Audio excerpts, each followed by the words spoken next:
네, 이제 조금씩 속력을 낼 때가 됐는데요.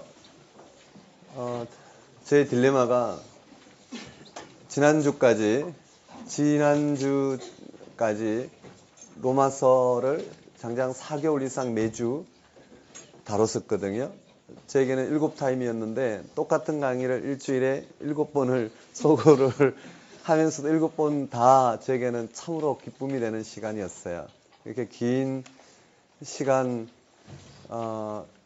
로마서가 무엇이다가 아니고 복음의 능력이 우리 삶 속에서 어떻게 드러나는가를 인식하고 경험하는 귀한 시간이었어요. 아마 복음으로 너를 낳았다라는 바울의 고백이 뭔지를 제게 알게 하시는 귀한 시간이었는데요. 그러한 시간들을 뒤로 하고 진도를 뽑아야 되는 제게 일주일은 마음을 도려내는 칼날 같은 아픔들이 그 말이 무슨 말씀인지 나중에 아마 기회가 되면 말씀 읽으면서 이렇게 집했을 때 또 여러분들이 그런 자리가 돼서 말씀을 증거해 보실 때 아마 아픔을 알게 되실 것 같아요. 이 시간에 허락한 몫이 있기 때문에 그 부분을 가지고 최대한 이 시간 강의의 목적은 무엇이 있고 본문 팩트 내용이 무엇인지를 정확하게 기억하고 그 내용을 통해서 말씀하시고자 하는 의도가 무엇인지를 인식하는 것, 그것이 이 시간 강의예요. 그리고 이러한 전체의 내용을 기억하고 무슨 말씀하시는지 의도를 알고는 그건 조금 더 깊숙이 들어가서 오늘 우리에게 예수 그리스도의 십자가의 죽음과 부활 사건을 통해서 하나님 오늘 우리에게 우리 일상의 삶에서 어떻게 구원이 발생하게 하시는가, 이 지평으로 좀 들어갈 수 있는 읽기가 되겠다 싶어요. 간단한 예로 이제 이번 주부터 빌립보서 읽기를 시작했는데요. 거기 나오는 잠깐의 내용을 우리가 좀 살펴보면, 여러분, 예수 그리스도의 사건이 복음이잖아요. 맞죠? 예수 그리스도의 십자가의 죽음과 부활 사건이 복음이에요. 복음이란 기쁜 소식이잖아요. 유앙겔리온이라는 그 당시에 기쁜 소식이라는 그 단어에 오늘 우리에게 무엇이 기쁜 소식인지 예수 그리스도의 사건에 관련된 그 내용을 이 형식, 기쁜 소식이라는 형식에 담아서 전하게 됐단 말이에요. 그래서 기쁜 소식은 바로 예수 그리스도의 사건이 되는 거죠. 그런데 이렇게 질문해 보면은요, 그 예수 그리스도의 사건인 십자가의 죽음과 부활 생명이 오늘 우리에게 기쁨이 되어야 된단 말이에요. 내 일상의 삶 속에서 기쁨으로 드러나야 된다고요. 그러면 정말 복음이 복음되기 위해서는 내 일상에서 기쁜 소식을 가져다 주는, 그게 기쁜 소식이 들리려면 구원이 뭔지가 명확해야 된단 말이죠. 감옥에 있는 사람에게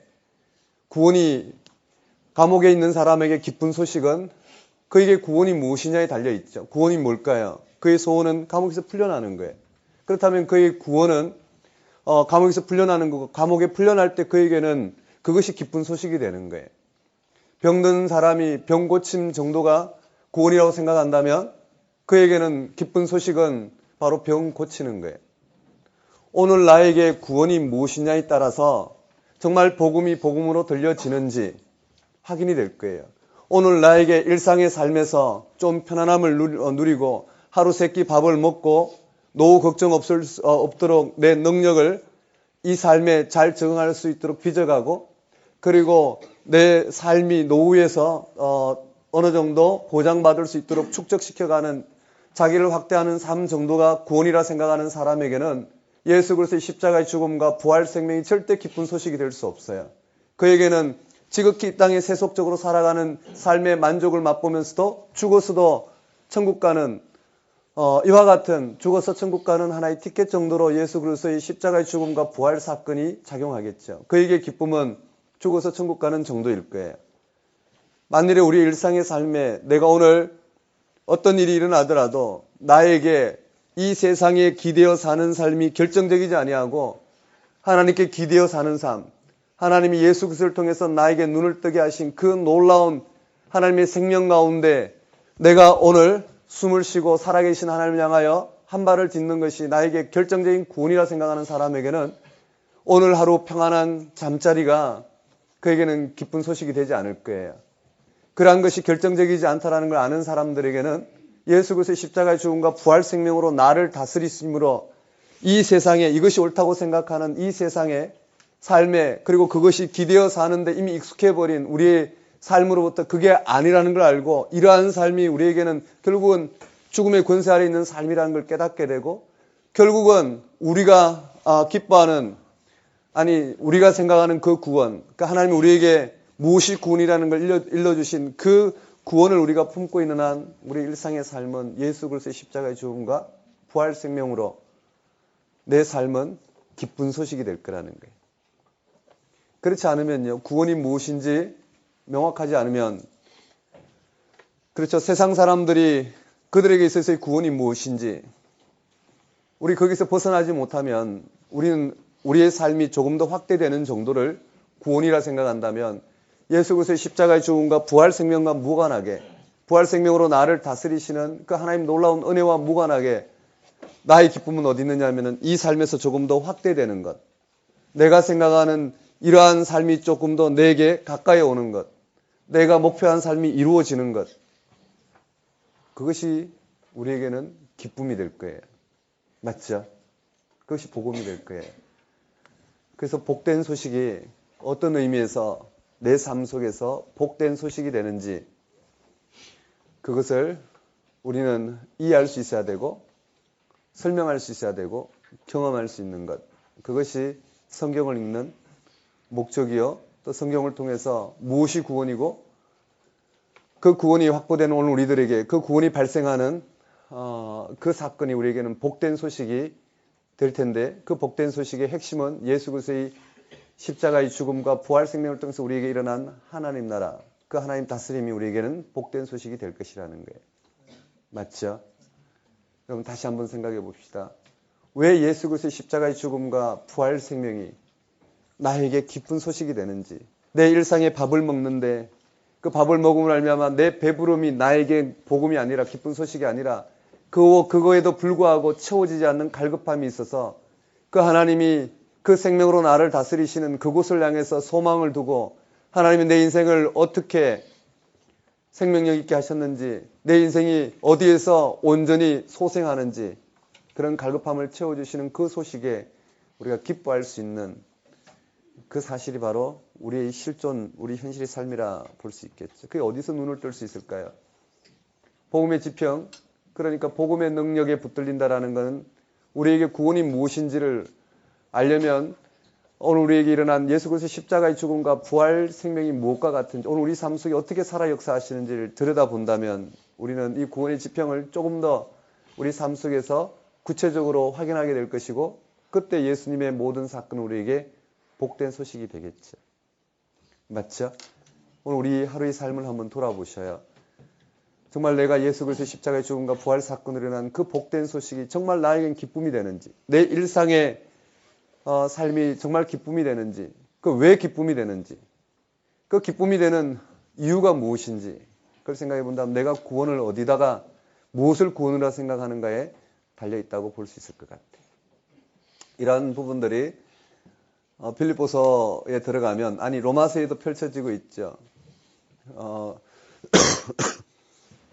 로마서에 펼쳐지고 있는 복음의 원리를 실제로 드러낸 삶이 서신서, 나머지 고린도전서부터 마지막 빌레몬서까지 펼쳐질 텐데요.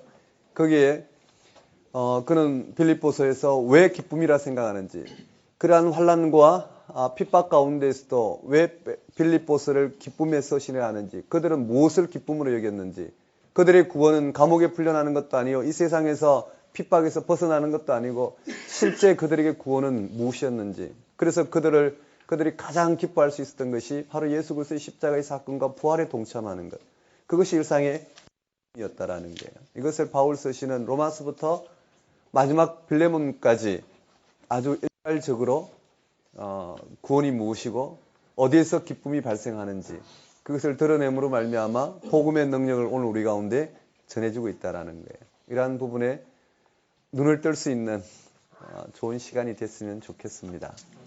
네.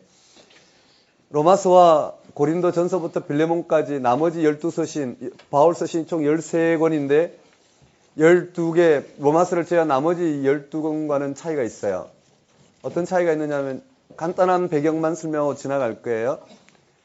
고린도전서부터 빌레몬까지는 바울이 고린도 교회를 개척할 때 그는 가서 복음의 능력을 증거했어요. 왜 이것이 복음인지, 무엇이 구원이고 이것이 왜 우리에겐 복된 소식인지 복음에 대해서 온전히 증거를 했어요. 그럼 그들은 그 구원의 눈을 뜨고 그 구원을 가져다주는 그 복된 소식에 기뻐할 수 있었고 그 기쁨 가운데 살아간 사람들이 그리스도인들이었어요. 그런데 문제는 바울이 그렇게 교회를 세우고 복음의 능력 가운데 거하게 하고 또 선교 여행을 다른 지역으로 선교를 하러 갔을 때 그 고린도 교회에 문제가 발생했단 말이에요. 갈라디아 교회에 문제가 발생하고 또 빌립보 교회에 문제가 발생했어요. 문제가 발생한 그들에게 바울이 전한 그 복음의 능력에 근거해서 복음의 내용에 근거해서 그 문제를 해결하기 위해서 복음의 한 자락을 설명을 하고 원리 다시 드러내고 그 문제를 해결해 나갔어요. 그러다 보니까 어떻게 해요? 고린도전서부터 빌레몬까지는 복음의 핵심이 그 가운데 있지만 전체 복음을 변정하기보다는 이미 변정된 복음을 가지고 그 문제를 해결하기 위해서 적용시켰단 말이에요. 그러니 아주 부분적이거나 아니면 좀 더 세부적이거나 아니면 그 상황에 맞게끔 복음을 조금 더 적용시켰다 보면 되겠죠. 그런데 로마서는 그렇지 않아요. 로마 교회는 바울이 개척한 교회가 아니에요. 사도행전 때 오순절 절기를 지키고자 디아스포라 유대인들, 그러니까 이방 지역에 이민 생활하고 있는 그들이 절기를 지키러 예루살렘으로 왔을 때 그때 베드로의 설교를 듣고 성령 강림한 베드로의 설교를 듣고 회심하고는 돌아가지 않고 로마에 머물렀어요. 그런데 스데반의 죽음을 통해서 대대적인 이 디아스포라 유대인들에 대한 핍박이 일어났어요. 그들은 복음을 접하고는 성전 제도의 무용성과 그 다음 할례와 율법의 무익함을 그들은 예수님의 가르침대로 복음의 능력대로 그들은 그렇게 생각을 했어요. 그러다 보니까 유대인들에게 핍박을 받았어요. 그리고 흩어져서 간 집사 중에서 빌립 집사는 사마리아에서, 그리고 구레네 몇 사람과 그 핍박이 흩어진 헬라파 유대인들이 안디옥에서 교회를 세우게 되고, 또 그 중에 일부는 아마 로마에서 온 사람들이어서 로마로 돌아갔겠죠. 거기에서 교회가 세워졌을 거예요. 그 로마 교회를 향해서 바울이 편지를 써보내요. 무슨 편지를 써보냈냐면 그가 복음을 전한다면 늘 그렇게 전했던, 고린도 교회에서 구두로 복음을 전할 때 늘 그렇게 전했고, 갈라디아 교회에 늘 전했고, 에베소 교회에 늘 그렇게 전했던 그 복음이 무엇인가를 아주 논리적으로 그가 늘 구두로 전했던 그 복음의 완성도 있는 복음에 대한 설명을 로마서를 통해서 기록하고 그가 로마 교회에 보냈단 말이에요. 그러니까 로마서를 통해서 복음이 무엇인지를 깊이 입체적으로 이해를 해야지 고린도전서부터 빌레몬까지 그러한 바탕으로 기록된, 그리고 적용된, 그리고 아주 세밀하게 빚어진 그 내용들을 좀 쉽게 입체적으로 이해하게 되지 않을까 생각해요. 한마디로 말하면 우리가 보면 윤리적 권면이 있는데 그 윤리적 권면이 아니라 복음의 원리에서 조명해 본다면 윤리가 아니라 복음이더라는 거예요. 그러니까 복음이 율법화될 수는 없어요. 율법처럼 보이는 것도 복음의 능력으로 보면 그것이 복음의 원리, 복음의 능력 가운데서 조명해 보면 율법처럼 보이는 것이 복음의 원리를 드러내는 중요한 도구가 되더라, 이렇게 볼 수 있어요.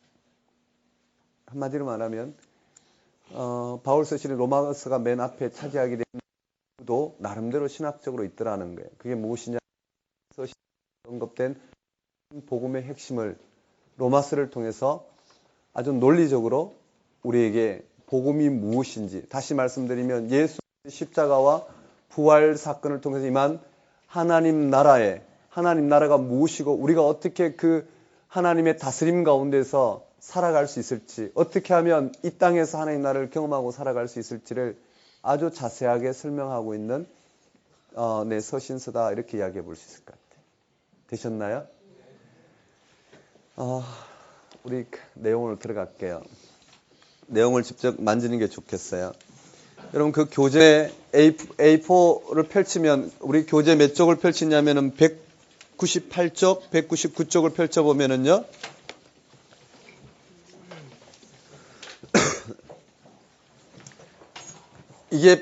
이걸 외우려면은요, 장이 넓어요. 그쵸? 장이 16장까지 있어요.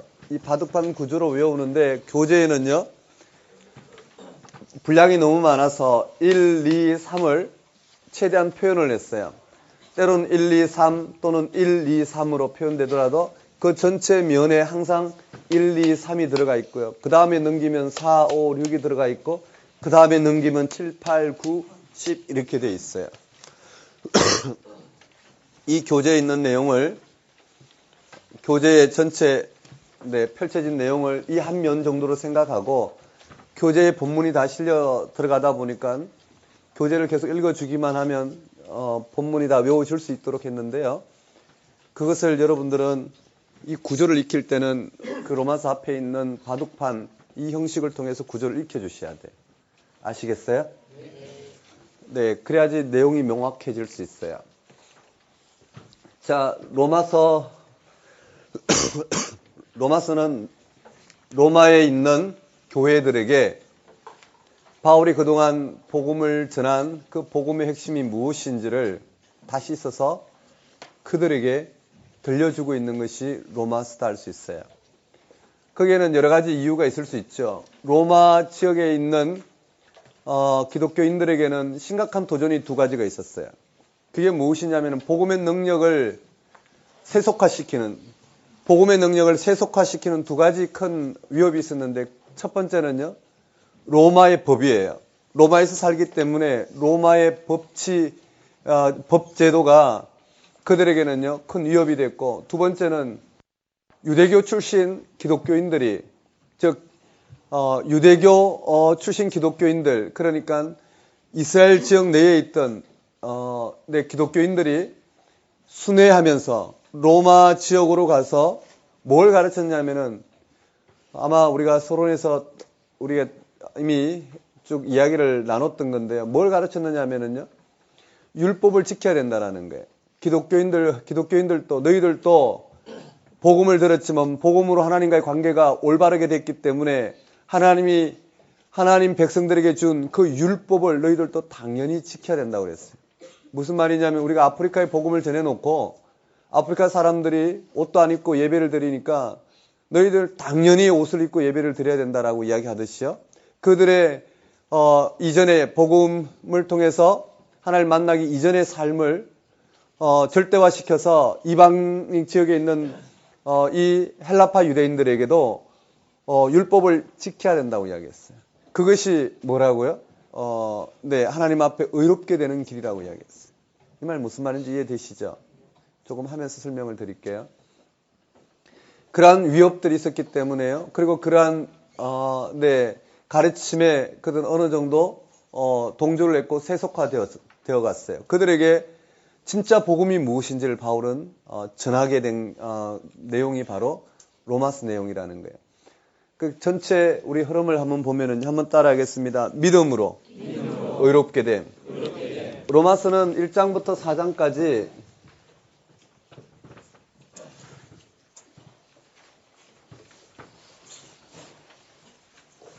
한번 따라하겠습니다. 믿음으로 의롭게 됨. 맞아요. 제가 여기다 제목을 써볼게요. 오직 이 믿음으로 의롭게 되는 것. 율법이 아니라 그 어떠한 형식도 아니라 믿음으로 의롭게 된다는 것. 여러분 이것을 다 아는 것 같아도 우리의 신앙을 해부하면서 이 세계 속으로 들어가면은요 쉽지 않아요. 제가 여러 가지 설명할 게 참 많은데요. 한번 얼마나 인식할 수 있는지 한번 들어가 보겠습니다. 한번 따라하겠습니다. 믿음으로 의롭게 됨. 다시 한번요. 믿음으로 의롭게 됨. 1장부터 4장까지는 오직 믿음으로 의롭게 된다는 내용을 전하고 있어요. 왜 믿음으로만 의롭게 되는지. 그 다음에요. 5장부터 8장까지인데요. 그게 크라이막스예요. 한번 따라해 볼까요? 믿음으로 의롭다함을 받은 사람의 삶. 맞아요. 믿음으로 의롭다함을 받은 사람의 삶이 어떠해야 되는지를 첫째 둘째, 셋째, 넷째, 네 가지 사건을 통해서 분명히 드러내고요. 그 다음에 결론이 무엇이냐면은 믿음으로 의롭다함을 받은 사람의 삶이 무엇과 같은지 한번 따라해 볼까요? 간단하게요. 하나님 한번 따라하겠습니다. 하나님과 화평을 누리자. 맞아. 믿음으로 의롭다는 사람의 삶은 하나님과 이 화평을 누리는 삶이요. 하나님의 영광을 바라고 즐거워하는 삶이라고 그랬어요. 이 깊이를 따라 들어가는 화평을 누리고 영광을 바라고 즐거워한다라는 게 무슨 말인지 우리가 아는 것 같아도 실제로 믿음의 세계로 들어가 보면 그게 인식하는 게 그렇게 쉽지 않아요. 그런 전제를 가지고 뭐가 있는지 팩트 정도를 본다고 생각하시고 따라 들어오면 될 것 같아요. 믿음으로 의롭다함을 받은 삶에는 무엇이 펼쳐져 있느냐 하면은 죽음으로부터 이미 이 땅에 우리는 죽음의 권세로부터 이미 벗어난 마치 오늘 우리의 삶이 예수 그리스도가 십자가의 죽음과 부활 생명이 우리에게 복된 소식이 되는 구원이 무엇인지가 확실하다면 이 세상으로부터 우리는 어떻게 해요? 이 죽음이 주는 이 세상의 삶으로부터 우리는 이미 생명의 삶을 살아가기 때문에 이미 우리는 죽음으로부터 자유한 삶을 산다라는 거예요. 한번 따라해볼까요? 죽음으로부터 자유. 세 번째는 죄로부터 자유예요. 한번 따라해볼까요? 죄로부터 자유. 죽음으로부터 자유, 죄로부터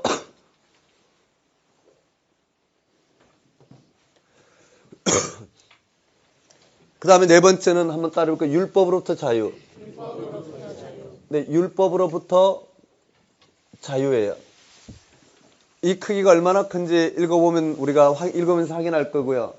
이와 같이 믿음으로 의롭다함을 받은 사람의 삶은 하나님과 화평을 누리고 그 영광을 바라고 즐거워하는 삶이 주어지고 죽음으로부터 자유, 죄로부터 자유, 율법으로부터 자유함을 즉 믿음으로 의롭다함을 받은 믿음으로 의롭다 하는 것이 믿음으로 의롭게 되는 오직 의롭게 되는 건 믿음으로 의롭게 되는 거죠. 오늘 우리는 하나님 앞에 올바르다고 칭함을 받는 거 오직 이 믿음으로 그와 같은 일이 일어나는데 믿음으로 그와 같은 일이 일어나는 그 삶을 다시 한번 입체적으로 구체적으로 그것이 어떤 현상인지를 하나씩 이 네 단계에 걸쳐서 설명하고 있어요.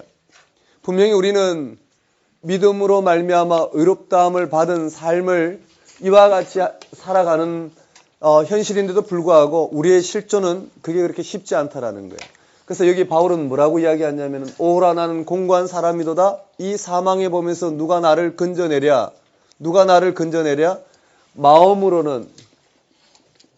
마음으로는 이 하나님의 법 복음의 능력이 우리 가운데 있는 이 구원을 바라보는 하나님의 법을 지키는데 육신으로는 여전히 죄의 법을 따르고자 하는 것이 우리의 실존이라는 거예요.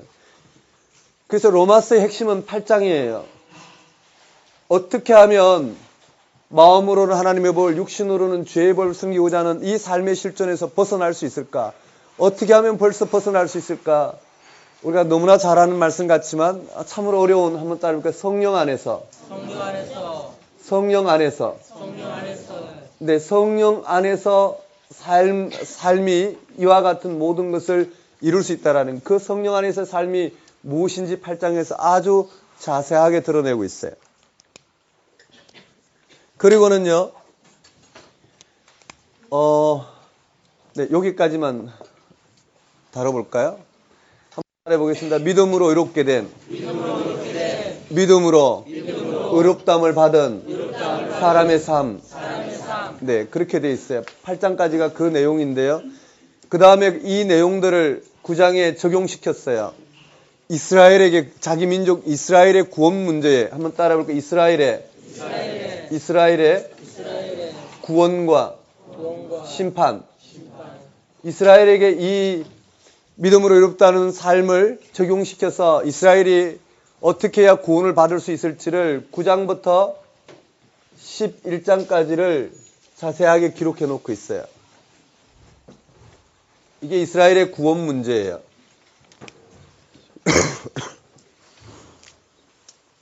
그 다음 12장부터 16장까지는 믿음으로 말미암아 의롭다함을 받은 삶이 이와 같은 원리로 우리 가운데 주어졌다라는 것을 실제로 여기는요 적용시켜 놨어요. 우리의 삶 속에 복음의 이 능력을 실제로 적용시켜 놨단 말이에요. 그것을 이 앞에를 교리라고 그러고 이 뒤를 윤리라고 그래요. 한번 따라볼까요? 윤리. 네, 여기에 믿음으로 의롭다함을 받은 사람의 삶이 실제 삶에서 구체적으로 어떻게 드러나는지, 그 복음의 능력이 어떻게 드러나는지를 적용시켜 놨단 말이에요. 그 적용이 바로 12장부터 16장까지 이렇게 보면 돼요. 한번 따라해 볼까요? 12장, 11장 여기까지를 교리라고 그래요. 한번 따라해 볼까요? 교리. 윤리. 뭐 이런 말은 구태여 나눌 필요 없지만 이렇게 입시 준비하는 분들이 이렇게 나오죠. 로마서를 두 부분으로 나눈다면 어디에서 나눌 수 있을까? 여기에서 나눠지는 부분이 되겠죠. 자, 이와 같이 돼요. 자, 로마서를 좀 들어가려면 그래도 조금은 그 속을 좀 들여다봐야 될 텐데요.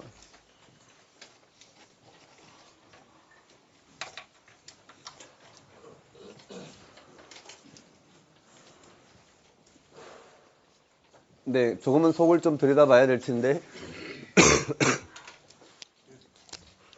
한번 볼게요.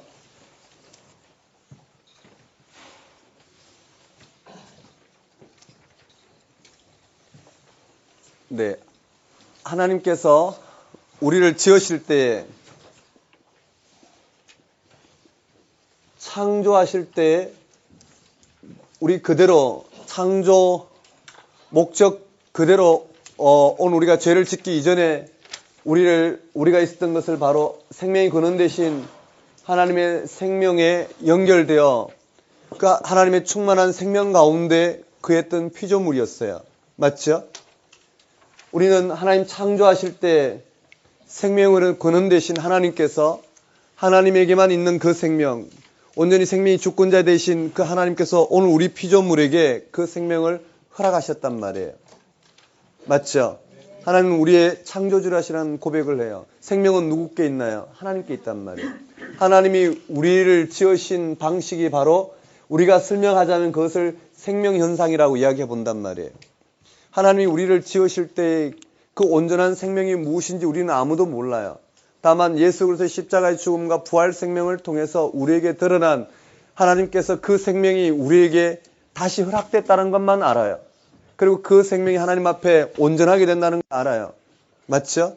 생명이 근원 되신 하나님께서 창조 시에 우리에게 허락하신 그 생명 방식이 예수 그리스도를 통해서 우리에게 주어졌다는 걸 알고 그것이 우리에게 완성되었다는 걸 알아요. 창조 시에 그 생명 근원 되신 하나님과의 온전한 관계를 통해서 피조성이 회복이 되고 그 가운데 오늘 우리는 우리의 온전한 생명이 약속되어 있다는 것을 알아요. 어떻게 해요? 예수 그리스도의 부활 사건을 통해서 하나님이 그와 같이 우리 가운데 인쳐주셨다는 것을 우리는 고백해요. 우리는 좀 로마서 내용을 좀 더 깊이 들어가 볼 텐데요. 그 내용을 가지고 우리가 확인해 볼 거예요. 우리는 이 창조시에 허락했던 이 생명이 하나님과 단절됨으로 말미암아 파괴가 됐단 말이에요. 이 생명이 무엇인지도 몰라요. 생명의 근원이 하나님인 것조차도 모르고 우리는 이 죽음의 권세 가운데 살아가는 존재가 되었죠. 죽음의 권세 가운데 살아간다는 것은 이 생명 근원 되신 하나님을 향해서 이 생명의 현상이 우리에게는 삶의 전부예요. 이 생명이 주는 게 무엇인지는 몰라도 우리는 그래도 이 땅에 유비시켜 볼 수 있는 것은 예수님은 이 생명의 현상, 이 하나님 나라를 이 생명으로 다스리시는 하나님 나라를 상당히 네거티브하게 소극적으로 설명했어요. 왜냐하면 하나님 나라를 적극적으로 설명할 수가 없어요. 그게 무엇인지를 이 땅에서 유비할 수 있는 게 없기 때문에 그래요. 이 말 이해되시나요? 그래서 약속의 형태로 주셨다고 볼 수 있어요.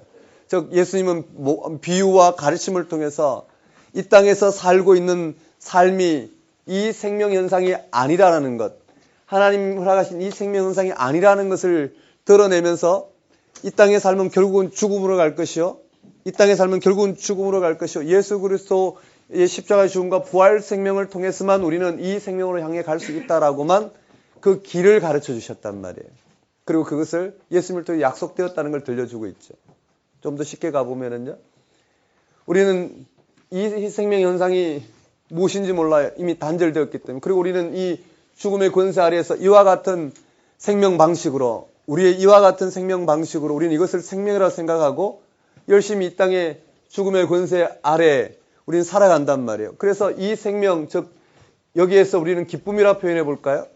이 땅에서 추구하지 않는, 이 땅에서 무엇을 이룸으로써 맛보고자 하는 그런 기쁨이 아니라 그 자체가 목적이 되는, 생명상에서 주는 기쁨과 평화와 자유와 또는 안식과 이와 같은 현상들이라 이야기해 볼까요? 이것을 성령의 열매라고 이야기하고 있고 성경에는 다양한 방식으로 표현하고 있지만은요, 우리가 이것이 무엇인지는 이 기쁨의 세계에, 이 생명 현상에 들어가 보지 않으면 우리는 알 수 없는 부분이라는 전제에서 한번 들어가 보면요, 이 죽음의 권세 아래서의 우리의 삶이 조금 더 확장되는 정도, 우리의 노력과 능력을 통해서 많은 것을 소유하거나 이루거나 성취하는 정도를 우리는 삶이라고 이야기한단 말이에요.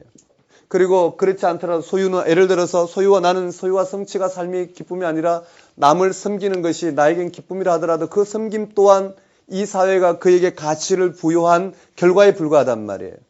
그러니까 우리는 결국은 소유와 성취를 통해서 살아간다고요. 그러니까 우리는 여기에서 이 삶으로 가는 것을 구원 정도로 생각하고 있어요.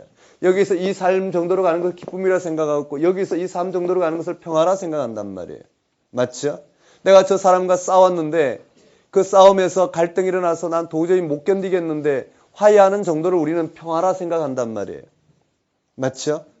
우리는 이와 같은 삶을 살아가고 있는 이 죽음의 권세, 그렇지만 우리는 그것이 평화가 아니라, 여기서 이 삶을 생각하는 구원이 아니라 이 세상 안에 죽음의 권세 아래에서 다만 이 감옥에서 저 감옥으로 옮기는 정도의, 그러니까 이것이 결정적이지 않고 늘 상대적이라는 거예요. 이 땅에 무엇을 이루나 이루지 않나, 능력이 있거나 없거나 어떠한 형식의 삶을 살더라도 이 자체의 삶은 다 상대적이라는 거예요. 어떠한 생명도 발생시킬 수 없는 상대적인 삶이에요. 맞죠? 결국은 이 모든 삶은 죽음으로 가요. 네, 죽음으로 가요. 이러한 가운데 결국은 이 생명이 단절된 이곳에 이 생명을 허락하기 위해서 오늘 우리의 삶을 아무리 확대하더라도, 유대인들에겐 율법이라 볼까요? 율법이 그들의 삶이기 때문에요. 이 율법이 그들의 삶이에요. 이 율법을 허락하신 이유는 이 생명에 참여하도록 주신 거예요. 그런데 인간은 결국은 율법조차도 소유하고 성취함으로 말미암아 의롭게 되고자 자기 의를 드러내는 것을 통해서 결국은 어떻게 죽음 가운데로 가게 됐어요. 이 문제는 우리가 율법의 가장 어려운 문제인데 8장, 7장, 8장 들어가면서 자세히 좀 다룰 거예요. 여러분 지금 따라오고 계시죠? 네.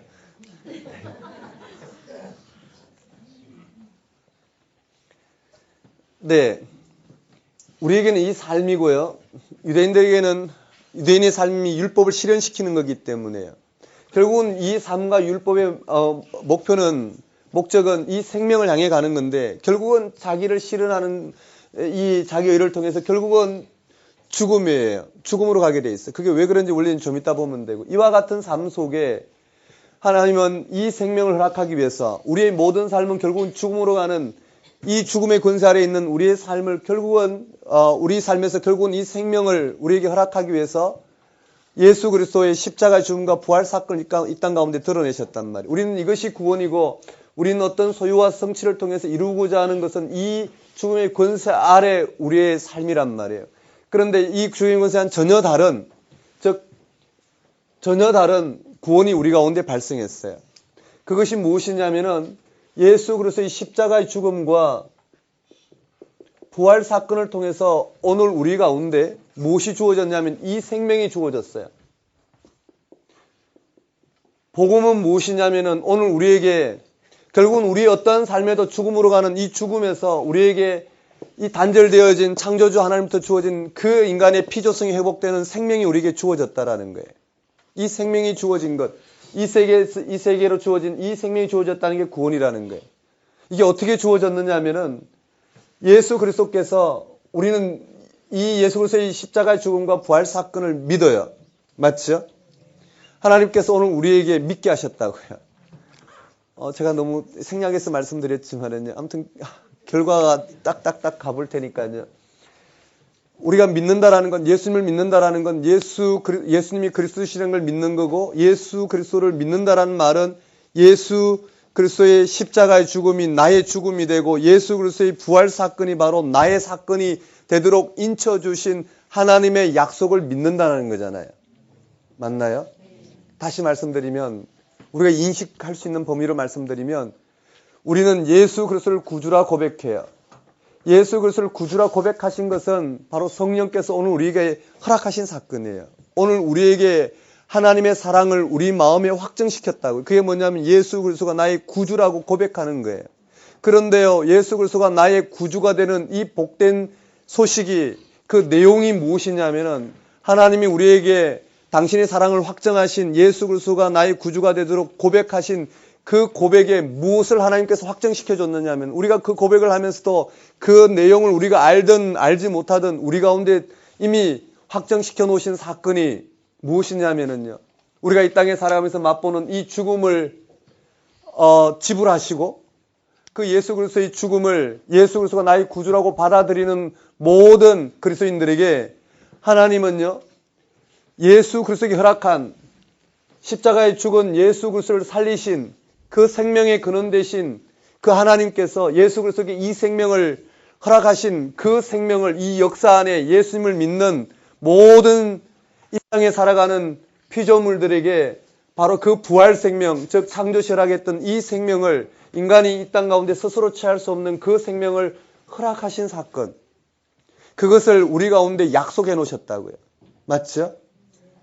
그걸 알든 모르든 하나님은 이 예수 그리스도를 통해서 이 땅 가운데 이 창조시에 하나님과 단절됨으로 말미암아 파괴된 저 생명이 오늘 우리 가운데 허락되었다라는 거예요. 이해되시겠어요? 오늘 우리는 여기에서 이쪽으로 살아가는 삶 정도를 구원이라 생각하고 살아간 오늘 우리들에게 진짜 구원이 무엇인지를 들려줬다. 이게 복음이란 말이에요. 이게 복음인데요. 그래서 우리에게 뭐라고 이야기하냐? 우리를 하나님의 아들이라고 이야기한단 말이에요. 하나님의 아들, 자녀 또는 상속자 또는 아빠, 아버지, 이 모든 표현은 바로 예수님에게 허락된 이 생명이 우리에게 상속자로서 허락되었다라는 것, 이 생명이 허락되었다라는 표현을 이와 같이 상속자의 개념으로 표현하고 있다는 거예요. 우리는, 하나님은 우리 아버지, 우리는 하나님의 자녀라는 말은 우리가 생각하는 그 감성적이고 감정적인 게 아니라 무엇이냐면은 이 생명이 바로 마다들에게 허락되는 그 생명이 우리 가운데 상속되어 있다라는 의미예요. 하나님이 우리 아버지라는 것은 이 생명이 예수 그리스도가 나의 구주가 되도록 인쳐주신 그 사건 가운데 이 놀라운 생명이 우리 가운데 허락되어 있다라는 거예요. 이해되시나요? 이것이 언제 이미 완성되어 있죠. 예수 그리스도를 통해서 이미 완성되어 있어요. 이것이 오늘 우리에게 주어진 현실이란 말, 이미 완성되어 있고 완성된 이 생명이 이 삶의 방식으로 이미 선취할 수 있도록 하나님은 예수 그리스도의 재림의 영이신 부활의 영이자 곧 다시 오실 예수님을 증거하고 있는 성령 하나님의 사역을 통해서 이 생명이 우리 삶 속에 선취되어 있다는 거예요. 이해되시나요? 그래서 이 생명이, 원래 이 생명, 하나님을 향해 살아가는, 하나님을 향해서 우리 존재의 기쁨을 맛보고 평화를 맛보고 자유를 맛보고 안식을 맛보는 이 삶이 우리의 본연의 삶이라는 거예요. 여기에서 이 개선되는 삶이 기쁨이 아니라 이러한 삶에도 불구하고 어떤 삶이 주어져도 이 삶 속에서 부활의 기쁨을 드러내는 것이 죽음을 극복하고 생명의 성령의 법이 나를 지배하는 삶의 세계로 들어간다라는 거예요. 이 말 이해되시나요? 여러분 한번 깊이 한번 생각해 보십시다. 우리에게 구원이 발생했잖아요. 그럼 그 구원의 지평이 뭔지, 그 구원을 맛보게 하는 그 복된 소식의 능력이 무엇인지, 하나님의 그 구원이 어디서 발생하는지, 왜 나는 그걸 구원이라 받아들이는지, 정말 그것이 정말 기쁜 소식이 되는지를 인식해 들어가는 것. 우리가 얼마나 이것을 인식하려고 노력했을까. 하나님은 우리에게 예수 그리스도를 구주로 허락하시고 그 자체를 우리는 기뻐할 수 있고, 하나님이 내 생명을 회복시켰다는 그 기쁨을 우리는 찬양할 수 있지만, 실제로 내 삶 속에 그게 기쁨이 될 수 있도록 나는 내 이 땅의 삶이 십자가에 못 박혔다라는 걸 인식하고, 이러한 모든 갇힌 죽음의 권세에 못 박혔고 이러한 권세로 살아가는 것이 아니라, 내가 오늘 하루 세끼 밥 먹고 포만감에 의해서 살아가는 게 아니라, 내 노후 대비나 아니면 이 땅에 내 능력을 드러내고 과시하는 이와 같은 준비하는 것을 기쁨으로 남들보다 상대적으로 많은 내 능력을 취하고 많은 것을 상대적으로 내가 취해서 많이 누리고 내가 남들보다 조금 더 나은 이 땅이 주는 삶의 가치로 나은 삶을 사는 정도를 구원이라 생각하지 아니하고 그것이 십자가에 못 박혔고 정말 구원이 무엇인지 우리 인간이 살아가야 될 궁극적인 삶이 무엇인지 거기에 눈을 떠야 되잖아요. 눈을 뜨도록 예수 그리스도가 나의 구주가 되게 하셨고 이 땅 가운데 구원을 허락하셨단 말이에요. 맞죠? 근데 우리는 너무나 가볍게 생각한단 말이에요. 구원은 바로 우리는 죽으면 천국 가고 하나님께서 우리에게 우리의 생명을 살리셨다는 지극히 초월적인 걸 고백하면서도 지극히 세속적으로 살아가는 우리의 삶이 어디서 왜 그래 됐을까? 지극히 초월적이면서 지극히 세속적이란 말이에요. 그러니 수많은 기독교를 오해하고 있는 믿지 않는 사람이나 아니면 또 다른 이런 기독교를 오해하고 있는 사람들은 오늘 우리의 복음의 능력을 얼마나 많이 비판하는지 몰라요. 하늘이 어디 있느냐? 신은 죽었다. 땅의 삶이 진짜인데 왜곡시키지 말라. 그렇지 않다라는 거예요. 우리가 예수 그리스도의 십자가의 죽음과 부활 생명에 눈을 뜨게 되면 구원이 무엇인가를 우리가 알고 그 구원의 능력이 하나님에서 어떻게 우리에게 가져다 주는지를 알게 되면 진짜 우리의 왜곡된 삶에서 눈을 뜰 수 있다라는 거예요. 맞나요? 우린 진짜 우린 이것이 현실이 아니라 이것이 우리에게 현실이란 말이에요. 아니, 어쩌면 이 전체가 현실이 되죠. 그래서 이 세계를 경험한 바울은 자기의 태를 짓기 전에도 하나님께서 나를 짓기 전에도 이미 나를 사랑하셨다는 걸 안다는 거예요. 이 생명이 내게 있었음을 알고 나에게 이미 이 생명 구원이 허락됐다는 걸 고백할 수밖에 없는 거예요. 그러니까 부활하신 예수님을 만나면 우리는 창조주 하나님을 고백할 수밖에 없는 거예요. 맞죠? 창조주 하나님의 창조 행위가 우리 가운데 다시 드러났기 때문에. 이 말 아시겠죠? 근데 이 사건이요, 우리가 잘 아는 것 같지만요, 오직 믿음으로 뭘 믿느냐면요, 우리는 믿음 하는데, 믿음 자체는 별로 중요하지 않아요. 맞죠? 근데 별로 동의하지 않을 거예요. 얼굴 빨개지는 사람도 있는데. 여러분, 믿음 하지만 믿음 자체는 중요하지 않아요. 이단들도 얼마나 믿음 하나요? 믿음의 내용이 무엇인지, 믿음의 대상이 누구시고, 오늘 우리에게 그 믿음의 대상 대신 그가 오늘 우리 가운데 무슨 일을 드러내셨는지를 바로 알고 믿는 게 중요하다라는 거예요. 믿음이 발생하는 게 아니에요. 실제로 보면 믿음이 이 사건을 발생하는 게 아니라 하나님은 이미 이 일을 이 땅 가운데 드러내셨단 말이에요. 맞죠? 하나님은 오늘 우리에게 구원의 문을 이미 드러내셨어요. 믿지 않는 사람이나 믿는 사람에게나 모두 다 예수 그리스도의 십자가의 죽음을 통해서 이 땅 가운데 구원을 허락하시고 무엇이 가장 기쁜 소식인지를 드러내셨단 말이에요.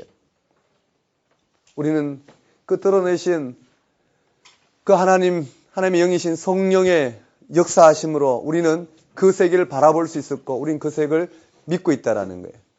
내 믿음이 이 세계를 발생하는 게 아니라 발생된 그 하나님의 일을 단지 믿음으로 우리는 바라보고 믿음으로 내 삶이 바로 하나님이 동기가 되게 하고 믿음으로 어떻게 해요? 무엇이 기쁜 소식인지 무엇이 구원인지를 알게 되었다는 거예요. 그 믿음 자체는 중요하지 않다라는 거예요. 어떻게 믿는지. 맞죠? 내 믿는 대상이 무엇인지 그것을 명확히 알아야 되잖아요. 우리 믿음 이야기하는 이 세계를 모르는데 어떻게 믿음이 생길까요? 지난번에 이야기했듯이 아브라함이 나와요. 아브라함이 이삭을 바칠 때 아브라함의 믿음이 무엇이었느냐면요. 바로 이 세계를 고백하고 있어요. 17장인가요? 4장 17장에 보면 아브라함은 어떻게 이삭을 바칠 수 있느냐면은 아브라함이 믿음이 좋아서가 아니라 아브라함의 믿음은 무엇이었느냐면은 하나님이 누구신지를 바로 아는 데 있었단 말이에요. 그 하나님은 없는 것에서 있는 것을 부르시고 죽은 자 가운데서 살리시는 그 하나님이 아브라함의 하나님이었기 때문에 그는 이삭을 바칠 수가 있는 거예요. 맞죠? 왜냐하면 그 하나님을 고백했기 때문에요. 하나님 누구신지가 온전히 드러나면 우리의 믿음은 거기서 온전해질 수 있는 거예요. 믿음은 하나님을 바라볼 때 하나님 우리 가운데 드러내신 그 구원의 사건, 즉 예수 그리스도의 십자가의 죽음과 부활 생명이 무엇인지 너무나도 확실할 때, 너무나도 이 세계가 내 삶 속에서 확실할 때 예수 그리스도의 복음이 왜 내게 정말 복음이 되는지, 내 일상의 삶 속에서 왜 복음이 되는지, 내게 그 구원이 확실하고 그 구원을 가져다 주는 그 예수 그리스도의 십자가 죽음과 부활 사건이 내게 너무나도 확실하다면, 맞죠? 너무나도 확실하다면 나는 그 삶을 이 땅에서 당연히 살아갈 거예요. 그게 바로 살아계신 하나님을 고백하는 것이요, 그것이 하나님의 뜻이 내게 드러나는 것이요, 그것이 하나님 나를 다스리시고 나를 인도하신다라는 거예요. 우리는 때로는 이렇게 이야기해요. 하나님이 우리를 이와 같은, 하나님이 오늘 나와 함께 하셨어, 나를 이와 같이 도우셨어, 하나님 뜻이 여기 있나 보다 저기 있나 보다, 우리는 내게 유리한 쪽으로 드러나는 것을 하나님 뜻이라고 이야기하고 있고, 내가 기도해서 유리한 뜻으로 확장되는 것은 하나님 내게 기도 응답이라고 이야기해요. 무슨 근거로 그렇게 이야기를 해요?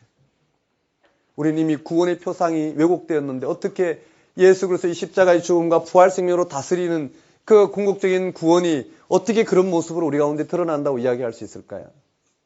다만 하나님 뜻이라고 이야기하는 것은 믿는 사람이나 믿지 않는 사람이나 다 이와 같은 생명 방식을, 이 땅의 생명 방식을 하나님의 주권하에 이루어 가신다라는 것을 우리는 고백할 수 있어요. 맞죠? 그런 의미에서 하나님의 주권 아래 나를 이와 같이 이끌어 가신다고 했을 때, 그것은 내가 개선되는 것만이 하나님 주권이 고백되는 게 아니라, 내가 어떠한 비천에 처할지라도 풍부에 처하든 어떠한 삶이든 다 하나님 주권 안에 있는 고백이에요. 그러니 특별히 이것이 하나님 뜻이다 이야기할 수가 없는 거예요. 하나님 뜻은 우리가 여기에 머물고 이 삶이 내 삶 속에서 드러나는 것이 바로 하나님 뜻이란 말이에요. 맞나요? 하나님 나라가 여기 있다 저기 있다 이야기할 수 없어요.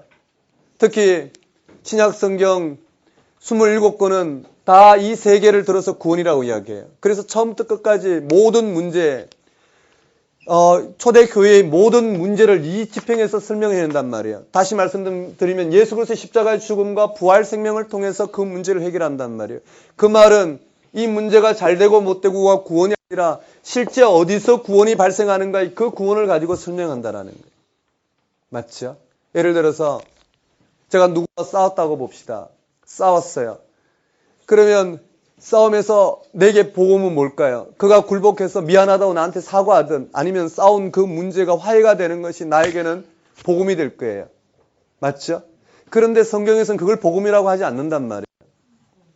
그게 복음이 아니라 그러한 사건 속에서 해결되는 게 복음이 아니라 우리가 그와 같이 갈등하게 하는 그 사람의 그 갈등의 요소가 바로 죄로 인해서 오늘 우리 가운데 발생했고, 그 죄가 이미 하나님을 통해서 어떻게 우리 가운데 용서가 됐는지를 바라보고, 그 죄를 하나님께 용서해 두신 그 하나님 관점에서 우리는 이것이 기쁨 자체의 근거가 되는 게 아니라, 이미 그가 하나님 앞에 어떻게 그 삶이, 그 죄성이 용서받았고, 내가 갈등을 일으킨 내 죄성이 어떻게 용서받았고, 이와 같이 인간 사회는 갈등할 수밖에 없고, 이와 같이 갈등했다 화해했다 하는 이와 같은 삶으로 살아갈 수밖에 없는 우리의 현실인들 불구하고 그 근원적인 이 땅에서의 죽음의 그림자 앞에 생명을 잃어버린 우리 삶의 모습이 악화되었다 개선되었다 하는 그것이 기쁨이 아니라, 이 생명 아래 어떻게 우리 인생이 새롭게 되었고 완성되었는지를 들여다보며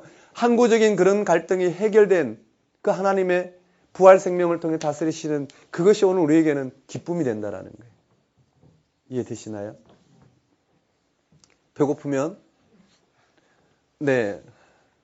밥을 배불리 먹는 것이 복음이 아니라, 이 배고픔이 하나님의 이 땅 가운데 모든 인류가 먹고 남을 만큼 태양과 공기와 모든 물과 조건을 허락하시고, 토양을 허락하시고 씨앗을 허락하시고 인간이 굶지 않도록 허락하신 이 세계인데, 인간이 악하다 보니까 자기 능력대로 먹게 되고, 사회는 그러한 인간의 능력을 규정하고 그 능력 밖에 있는 사람들은 그만큼 가난하게 살고 배고프게 살아가도록 규정해놓은 이 사회의 이 악이, 나를 배고프게 하는 이 악이 하나님에서 어떻게 해결된지를 들여다보고, 하나님은 이 땅에 이러한 생명 파괴의 결과가 드러나는 이와 같은 배고픔의 현상이 궁극적으로 하나님은 어디에서 해결했는지, 궁극적으로 이 땅의 삶의 방식을 어떻게 회복시켰는지 눈을 뜨고, 내가 오늘 하루 배를 불리는 것이 목표가 아니라, 그것이 기쁨이 아니라 항구적인 인간의 이러한 문제를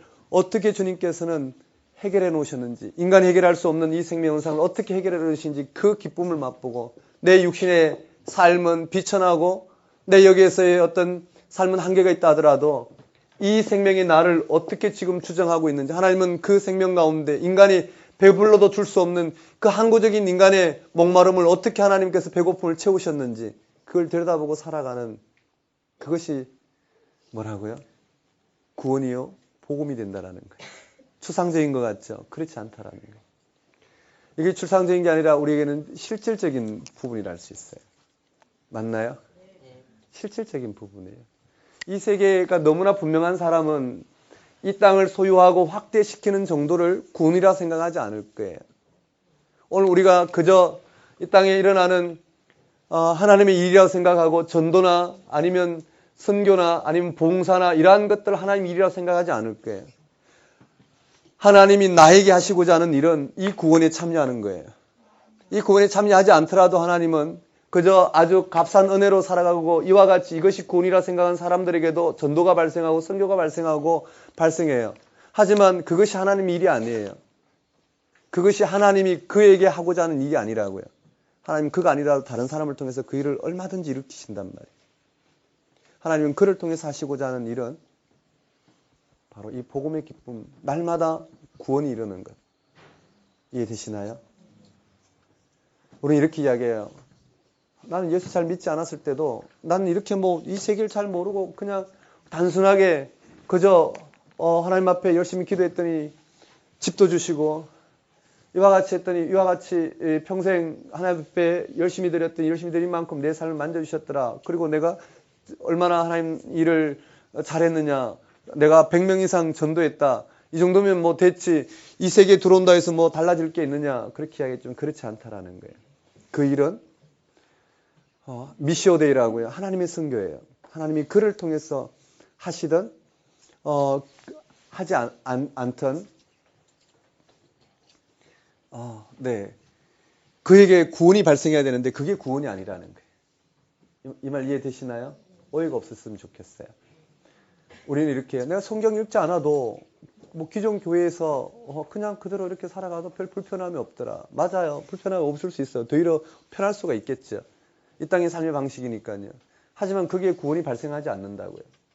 이 땅의 삶에서의 구원이 발생하지 않는다고요. 죽어서 천국 가는 문제는 하나님께서 알아서 하신 문제고 워낙 예수 그리스도의 십자가의 죽음과 부활 생명이 강력하기 때문에 그에 임한 하나님의 은혜가 강력하기 때문에 우리를 이 생명 가운데로 죽어서 인도하실 거예요. 그런데 이 땅에 살아서 우리가 이 생명이 확실하다면 정말 이 생명이 확실하다면 이 땅 가운데 주어진 그 생명 현상으로 살아가는 것이 우리의 본질적인 삶이라는 거예요. 그것이 예수가 나의 구주가 되신 사건이라는 거예요. 그럼 이 말 이해되시나요? 제 말에 오해가 없었으면 좋겠어요. 하나님은 이 땅이라는 우리가 이것이 하나님 일이라고 생각하는 것을 초대교회가 얼마나 많이 갈등했는지 몰라요. 초대교회도 요한복음에 보면 구석구석이 드러나 있어요. 예수님이 그 오병이어를 통해서 예수님을 따라온 그들에게 너희들은 썩을 양식을 위해서 일하지 말고 썩지 않을 영혼이 있는 양식을 위해서 일해라 했을 때요. 일을 하라고 했을 때 그들이 그래요. 아니 그러면 무엇이 하나님의 일입니까? 라고 했어요. 초대교회도 무엇이 하나님의 일이냐고 물었단 말이에요. 그때 예수님은 뭐라고 말씀하시냐면은 하나님의 일은 하나님이 보내신 자를 믿는 것이다 그랬어요. 하나님 보내신 일을 믿는다고 했을 때 그들은 표적을 요구했다고요. 하나님 보내신 일을 믿으려면 우리 가운데 만나와 같이 모세가 하나님께 보내셨으면 모세를 통해서 만나와 같은 표적이 일어나야 되는데 그러면 당신에게서는 어떤 표적을 볼 수 있습니까? 그때 예수님은 뭐라고 말씀하시냐면 표적이 바로 당신이라고 그래요. 바로 내가 생명의 떡이다. 나를 믿는 영생에 이르고 그 영생에 이르는 것이 바로 하나님의 일이라고 그랬어요. 여러분 이 말을 보면은요. 그 하나님의 일을 여기에 눈을 떠가는 것. 여기 눈을 떠가는 것이 하나님이 우리에게 하시는 일이고 우리 각자에게 하시는 일이고 우리가 여기에 눈을 뜨지 못하고 그저 하나님의 도구로 들어서 있는 것은 하나님이 당신의 일을 이 땅 가운데 하시는데 우리를 다만 도구 삼을 뿐이라는 거예요. 그래서 하나님 우리에게 하시는 일이 발생하려면 바로 날마다 이 복음이 정말 복음으로 들려지는 이 구원의 세계에 들어가는 것. 무엇을 구원으로 생각하느냐에 따라서 예수 그리스도가 나의 구주가 되시는지 아닌지 우리는 알 수 있다라는 거예요. 맞나요? 기독교는 그저 초월적이고 지극히 세속적인 삶을 사는 게 아니라는 거예요. 이 땅에 이미 죽음의 권세가 지배하고 있는 예수 그리스도의 십자가의 죽음을 통해서 우리의 삶의 본질이 무엇인지를 명확히 드러내고 그리고 오늘 우리가 무엇을 향해 살아가는지를 드러내는 거예요. 여러분 잘 아시는 것처럼 초대 교회에 로마 황제가 주님이라고 고백하게 하는 그 현실 가운데 진짜 주님이 누구냐면은 예수 그리스도시라는 거예요. 그들은 그것이 그렇게 절실했어요. 속으로 그냥 예수님이 주님이고 겉으로는 로마 황제가 주님이라고 이야기하고 살아가면 되지. 그렇게 살아갈 수도 있어요. 그러나 그들에겐 정말로 이 생명의 세계가 보였단 말이에요. 맞나요? 그렇죠. 정말 이 생명의 세계가 보였기 때문에요. 이 삶에서 누가 우리의 생명을 주관하는지 그게 너무나 분명했기 때문에요.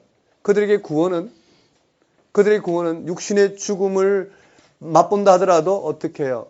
육신의 감옥에서 생명으로 인도하시는 그 하나님의 놀라운 은혜가 확실했기 때문에 그들은 그것이 구원이었단 말이에요.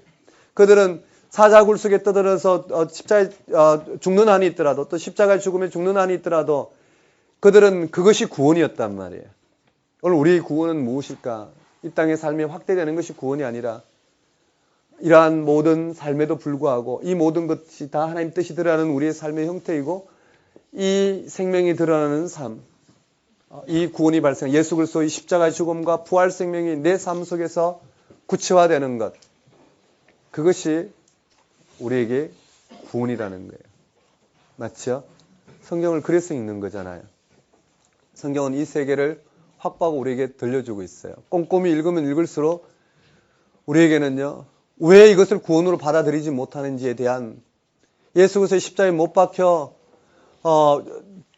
이 땅의 죽음의 권세의 삶에 왜 나는 아직도 묶여 있는지, 어떻게 하면 여기서 벗어날 수 있는지에 대한 내 복음의 능력을 맛보게 될 것이라는 거예요.